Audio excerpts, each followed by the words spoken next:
News नशा, आदत हर खबर की। 53 साल में एक कलंक नहीं है। मैं 20 साल वहाँ मिनिस्टर था। फिर नेहरू जी ने क्या किया, इंदिरा जी ने क्या किया, राजीव ने क्या किया, क्योंकि कांग्रेस को तो आप गालियां देते दे दो। कितने लोगों को एम्प्लॉयमेंट मिला, कितने लोगों को अच्छी नौकरी मिली, ये उन्होंने कभी नहीं बताया। इस इन्फ्लेशन को कंट्रोल करने के लिए आपने क्या कदम उठाया, यह महत्व का है। सभी मेरे मीडिया के दोस्तों, हम एक आज black pepper against the government निकाल रहे हैं, क्योंकि वो हमेशा अपनी बात को पार्लियामेंट में जब रखते हैं तो बार बार अपनी कामयाबियों को सुनाते हैं और उनके फेल्यूर्स को छुपाते हैं। और जो हम उनके फेल्यूर्स के बारे में भी जब कहते हैं, तब भी हमको उतना उसको महत्व नहीं दिया जाता है। तो इसलिए हमने सोचा कि एक ब्लैक पेपर इस सरकार के खिलाफ निकालना और लोगों को बताना, इस दृष्टि से आज हम ये आपके सामने रख रहे हैं।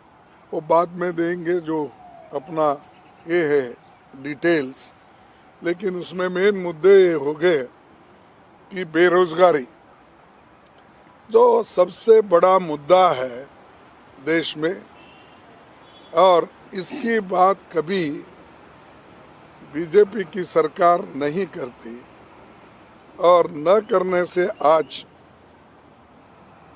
वो हमेशा 10 साल की तुलना करने का सोचते हैं। और मुझे कभी कभी ऐसा हंसी आती है कि उन्होंने परसों पब्लिक सेक्टर्स की बात करके उन्होंने बताया, लेकिन ऐसा नहीं कौन सा बताया कि जो पंडित जवाहरलाल नेहरू जी के ज़माने में HAL, HMT, BEL, BHEL ऐसे चीज़ें कोई है उन्होंने कभी बताया नहीं। वो कौन से हैं उनके ज़माने में पब्लिक सेक्टर्स, कितने लोगों को एम्प्लॉयमेंट मिला, कितने लोगों को अच्छी नौकरी मिली, ये उन्होंने कभी नहीं बताया।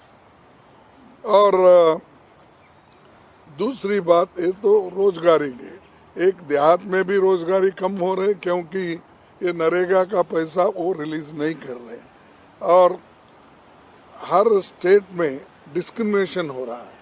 जैसा कि कर्नाटक है, आंध्रा है, जहाँ भी बोलिए, या तेलंगाना है, केरला और कर्नाटक, सभी ऐसे जो यहाँ पर जो non Congress, non BJP states जो है, उनको निगलेक्ट किया जा रहा है।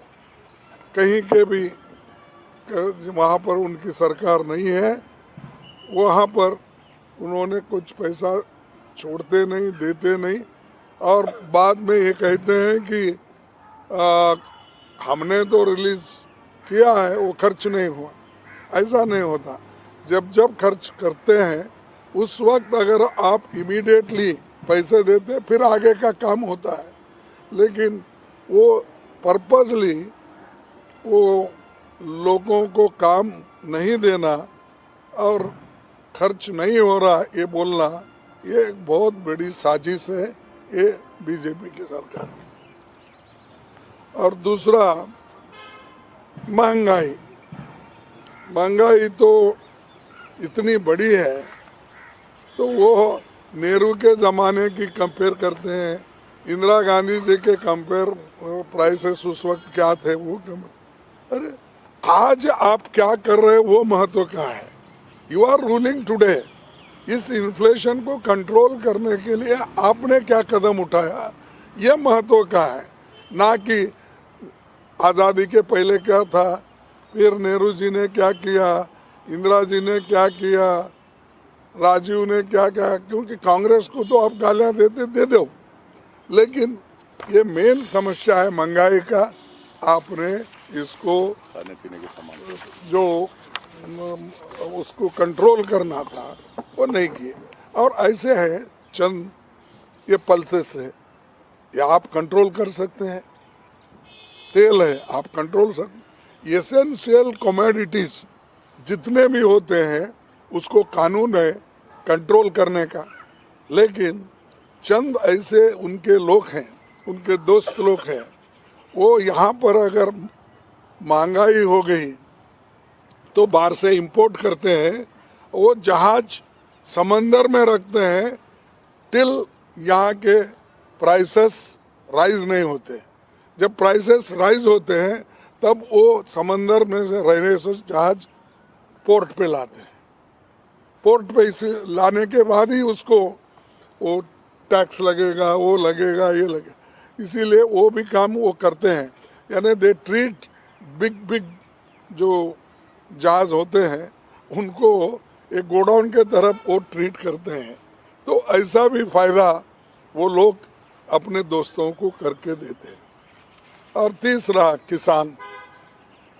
किसान का हम नहीं बोल रहे, किसान लोग तो धरना बैठे यहाँ, और किसान लोग वहाँ पर 1 साल तक बैठे, उनकी कोई चिंता उन्होंने नहीं की।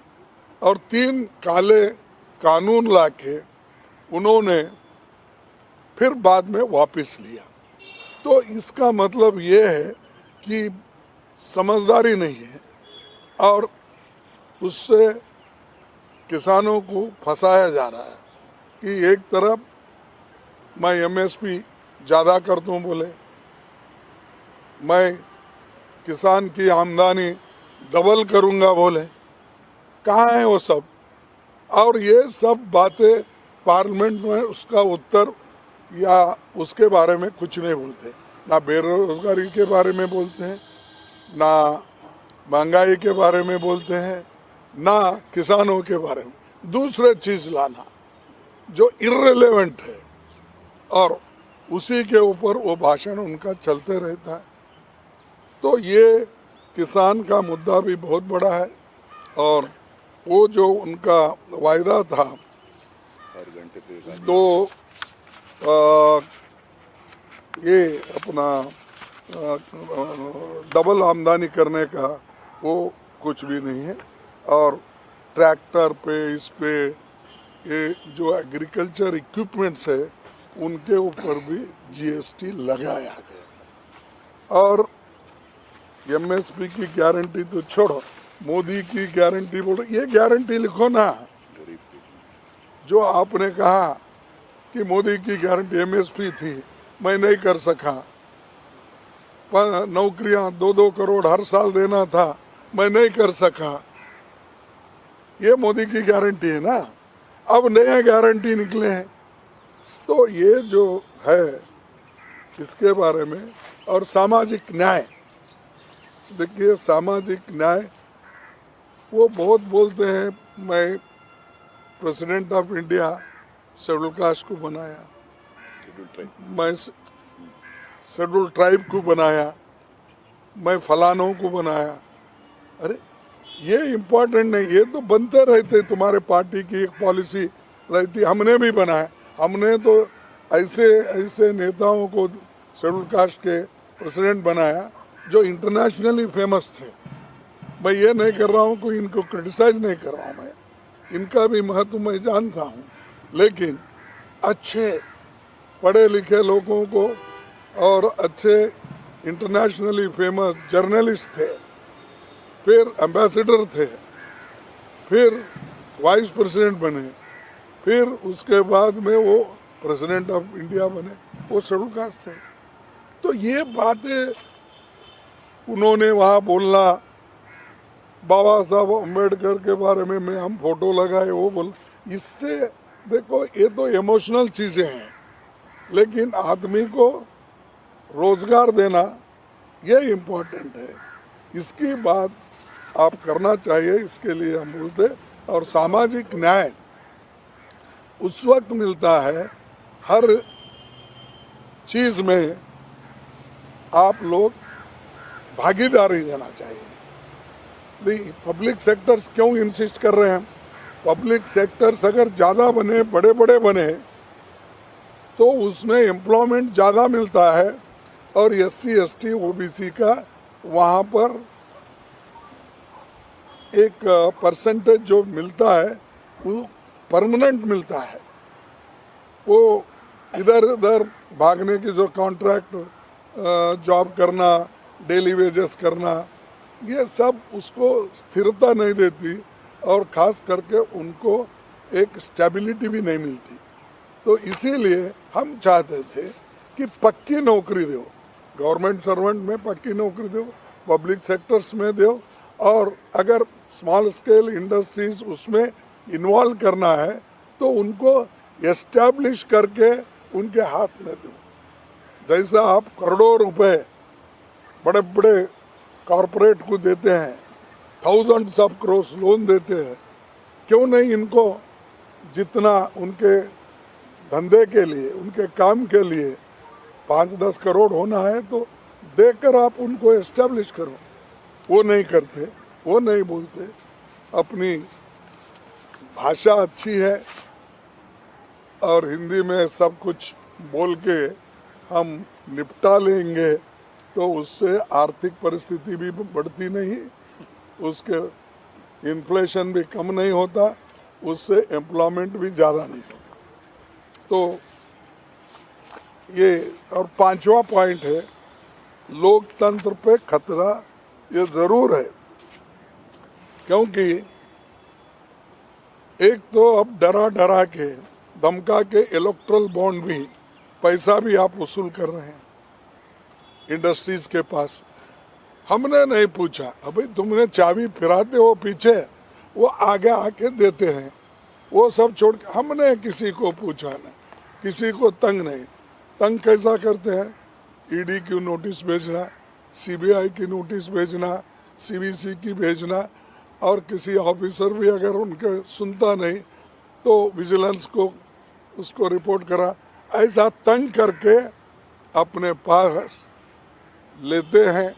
और इलेक्ट्रल बॉन्ड का भी इन्होंने इतना, फिर इससे पहले 10 साल पहले अगर उनके आइडियोलॉजी पे ही है, फिर इतने पैसे क्यों नहीं जमा होते थे, अब क्यों जमा? सो ये इनडायरेक्टली हरासमेंट, प्रेशराइज करके आप इलेक्शन में पैसा ले रहे हैं, और ये पैसा डेमोक्रेसी को ख़त्म करने के लिए यूज़ कर रहे हैं। 411 MLAs को 10 साल में उन्होंने अपने तरफ लिया। अब मैं ये नहीं कहता कितना पैसा दे के खरीदे, क्या करे, वो नहीं, लेकिन आपको तो मालूम है कितने सरकारें हमारे इलेक्टेड थे, जैसा कि मध्य प्रदेश, कर्नाटक, मणिपुर, गोवा, उत्तराखंड, ये सब आप जानते हैं कैसे गिरे ये, कि उनको इसमें ये डेमोक्रेसी को ख़त्म करना उनका काम है। और जो लीडर बोलता है उसको एक थ्रेट, मेरे को परसों मोदी जी के भाषण में मैं कुछ भाषण किए तो मेरे को 4-5 कॉल्स आए, कोई ऐसी गंदी गालियाँ दिया, वैसी दिया। तो मैं यहाँ पर कहाँ पर हमने पुलिस स्टेशन में रजिस्टर करवाया है, जो केस है वो देखेंगे। इससे पहले भी तुगलक पुलिस स्टेशन में करवाया था, इससे पहले मैं वहाँ 2-4 महीने रहता था साउथ एवेन्यू में, वहाँ पर साउथ एवेन्यू पुलिस स्टेशन में करवाया, अपने बेंगलुरु में करवाया, सदाशिव नगर। कितना, क्यों? अरे आप बहस करो, आपकी बहस के ऊपर लोगों को कन्विंस करो, ऐसा लोगों को लगा के डरा के हमको कमज़ोर करना चाहते हैं। तो हम कमज़ोर कांग्रेस वाले भी होने वाले नहीं, मैं भी होने वाला नहीं। मैं तो इतनी कठिनाई देख के एक ही घर में मेरे बाप एक बच्चे थे, मैं एक बचा, दो ही मिलके अब 83 तक मैं आया हूँ एज, और 53 साल से मैं पॉलिटिक्स में हूँ। एक इलेक्शन भी मेरी गई नहीं थी, परसों एक छोड़ के। लेकिन मेरे को भी इनडायरेक्टली गालियाँ देना, डिफेम करना, सोशल मीडिया में डालना, ये कर रहे हैं, करने दो। उनका काम है कि अगर शेड्यूल कास्ट का वो भी जिसके पीछे कोई भी नहीं है, ऐसे आदमी को अगर वो डिफेम करना चाहते हैं, और 53 साल में एक कलंक नहीं है। मैं 20 साल वहाँ मिनिस्टर था, 10 साल यहाँ मिनिस्टर और 8 साल अपोजिशन लीडर, वहाँ भी अपोजिशन लीडर 18 साल था। तो कोई मेरे तरफ उंगली उठा के भी नहीं बोल। अब ये लोग डराने की कोशिश कर रहे, ठीक है, डराने दो, वो बाद में की बात है। हम देखेंगे कि हम सिंपत्ति नहीं चाहते, हम ऐसे हैं वैसे हैं। इसीलिए हम तो ये चाहते हैं कि जनता की भलाई के लिए इन्हों जो काम करना चाहिए वो काम नहीं हुआ। इसीलिए ये हमारा ब्लैक पेपर हम आपको प्रेजेंट कर रहे हैं। और दूसरा, हर ईडी सीबीआई ये लगाते हैं। देखिए हमारा क्या हुआ, उन्होंने झारखंड के सरकार को खत्म करने का सोचा, क्या हुआ, उल्टा हमारे को, जहां हमारे को 44 थे वो 48 हो गए। खैर एक आदमी बीमार था, प्रेजेंट 47 हो गए। क्यों करना ये एक्सपेरिमेंट? जब मजबूत सरकार है उसको गिराना, डराना, फिर उनको अलग रखना, ये चीज़ें वो करके आगे आना चाहते हैं। और कि हमको जनता का सपोर्ट है। जनता का सपोर्ट कहाँ है?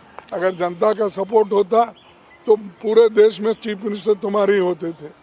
ये गिरा गिरा के चीफ मिनिस्टर नहीं बना सकते थे।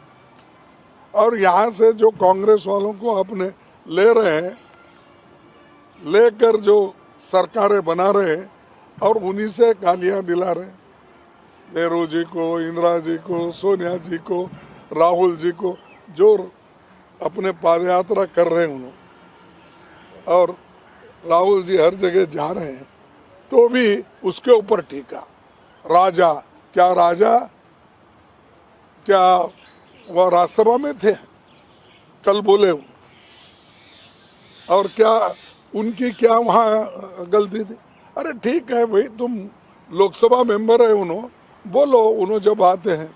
तो ये जो स्टैंडर्ड है, एक प्राइम मिनिस्टर स्टेट्समैन के जैसे अपना आगे का विजन देना, उन्होंने क्या किया वो बोलना, वो छोड़ के मैं और 5 साल आऊँगा, मैं वो करूँगा, ये करूँगा, ये तो बोल रहे आप। लेकिन मेरा यही है कि पिछले आपके करतूत क्या है, आज के करतूत क्या है, इसमें हम सब दिए हैं। और जो ये देश को डिवाइड करने की बात, साउथ और नॉर्थ का डिवाइड करने का उन्होंने बोला। अरे भाई साहब, मोदी जी, आप जब चीफ मिनिस्टर थे गुजरात के, आपने पूछा केंद्र सरकार उस वक्त के यूपीए गवर्नमेंट को कि 50% टैक्स स्टेट को मिलना चाहिए, और उन्होंने ये भी कहा टैक्स नहीं देना चाहिए अगर हमको नहीं मिलता।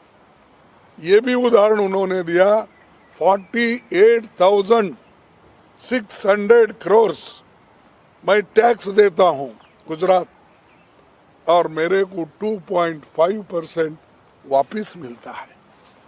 फिर ये डिवाइड की बात हो गई नहीं।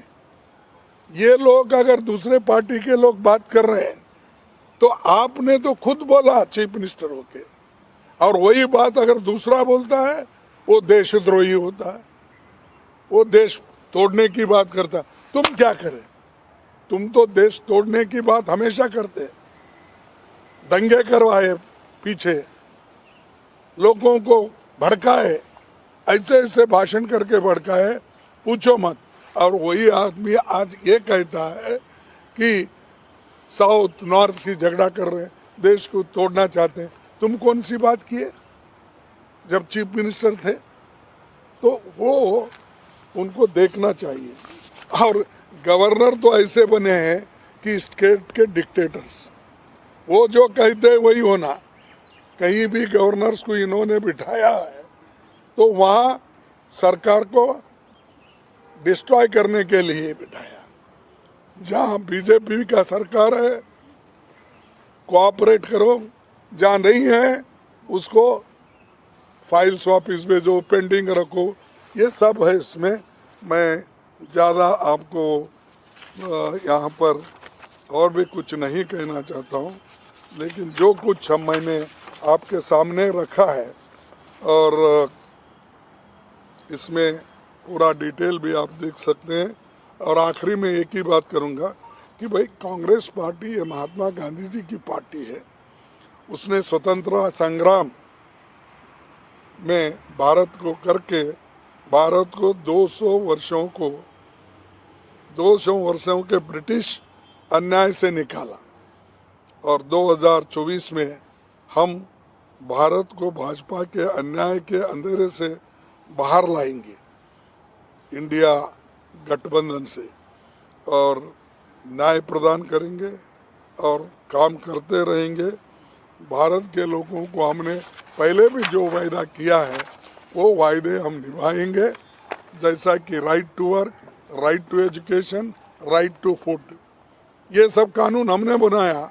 तो उन्होंने कहे कि ये मोदी 80 करोड़ लोगों को फ्री दे रहा। अरे भाई हम भी दे रहे थे, उसका रेट ही था 3 रुपये। उसके बाद हर स्टेट ने कहीं मुफ्त किया, कोई अलग किया, लेकिन इन्होंने इतने जोर से बोलते हैं कि दूसरे समझे कि क्या सच बोल रहा है। लेकिन ये आंकड़े अगर आप देखेंगे, ये खर्चा अगर आप देखेंगे तो वो आपको मालूम होगा। धन्यवाद। नहीं टाइम हो गया। हाँ नहीं, 2 मिनट नहीं, टाइम तो नहीं है, क्योंकि फिर मोदी साहब का भाषण शुरू होगा। नंबर 2 है। अब हाँ ऑलरेडी स्टार्ट हो गया। हाँ आज नहीं है। नहीं साहब नंबर 2 स्पीकर हैं। आज वो 56 लोग जो रिटायर हो गए,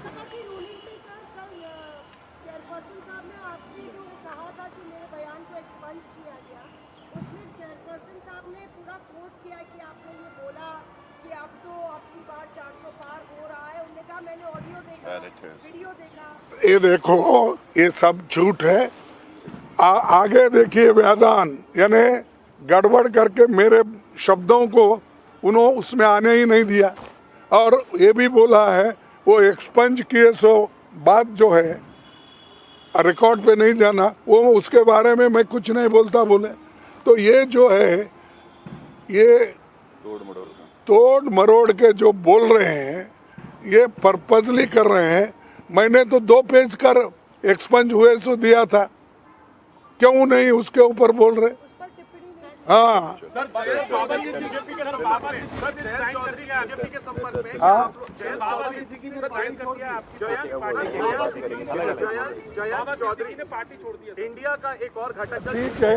मेरे वहाँ के लोकल जो चेयरमैन प्रेसिडेंट है, मैं उनको पूछ के रिएक्ट करने के लिए क्या करते हैं, क्या हुआ है मैं देखिए। सर जयंत चौधरी पे क्या, जयंत चौधरी से आप लोग बातचीत कर रहे हैं? उनके बीजेपी में के साथ जाने की चर्चा है। देखो भाई, सबके साथ हमारे लोग टीम है, वो टीम बात कर रही है, और वासनिक के नेतृत्व में 6 मेंबर की टीम है। हर जगह हम कांटेक्ट कर रहे हैं, लेकिन हर चीज़ डिस्क्लोज प्रेस को नहीं कर सकते जब तक वो ये नहीं बनता कि सीट कितने क्या है फिक्स नहीं।